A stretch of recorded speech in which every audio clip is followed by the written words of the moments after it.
Robbie, Andy, such a pleasure. Season 2 of this show is excellent as expected. Didn't know they were making a season 2. When did you actually wrap the show? We shot a year ago, April. Yeah. We wrapped April. We shot January to April.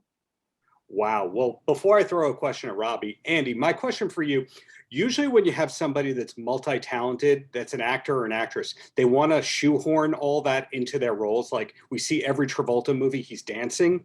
In your case, no guitar playing. Was it ever almost a thing where you played guitar as part of the show? No, it never was. And actually, Greg and I had a conversation about it in the beginning, right before we started filming, about Nora, about her abilities. And, you know, I think for me, it was so wonderful playing a character that wasn't a musician. And, you know, it's great. We have all these talents and gifts, but that doesn't mean you need to put it all in everything. And for me, playing Nora, there are already so many similarities, and she already fits so well that I love that she isn't this great singer. You know, even though we see her singing with Robbie, you know, she's okay at it, but it's not this like, watch me play. And, you know, in season 2, there's a scene around the campfire with the Lud camp. And there was kind of this thing of like, oh, does she bring out the guitar? And it was just like, you know, no, she's just not, that's not who she is. And we're not going to force it. And I really liked that. You sing and play the guitar, they're going to be like, why the hell she work at Lakeview? Fair assessment right there. Why she work at Horizon? Get her a record deal. Well, Robbie, in your case, we see a lot of depth from you this season, as with the prior season.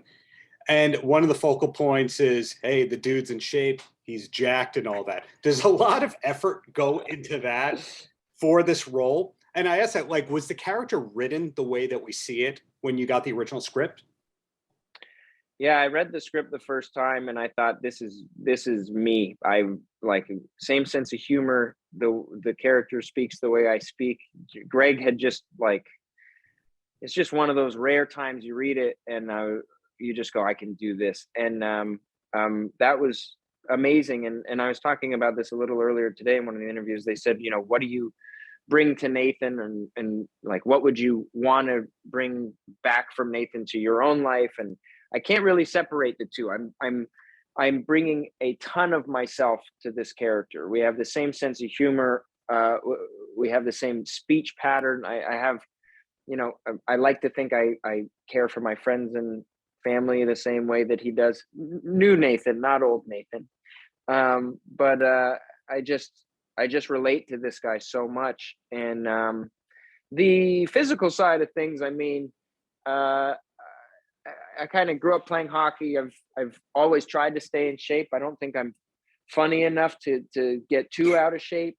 So I always just kind of treat it as part of the job. I think it was pretty funny to have the like bicep blowing up scene because this guy is still, you know, he's still self-conscious. He sees the stud that Nora's got in her phone on her dating app.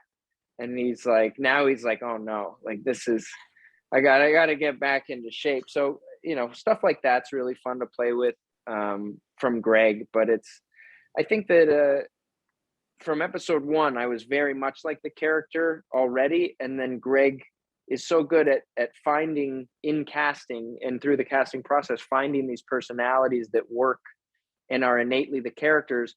And then further pushing that direction and bringing out people's, you know, charming personalities and the things that make people love them. And I think that's part of why the show is what it is. Well, the wife and I devoured all 7 episodes in 2 sittings. Love it. Hope there's more to come. And next time I interview you, Andy, I'll find out if you were really watching Billy Madison or not on that screen. But thank you too for your time and looking forward to future projects. Thanks so much, Darren. Paltrocast.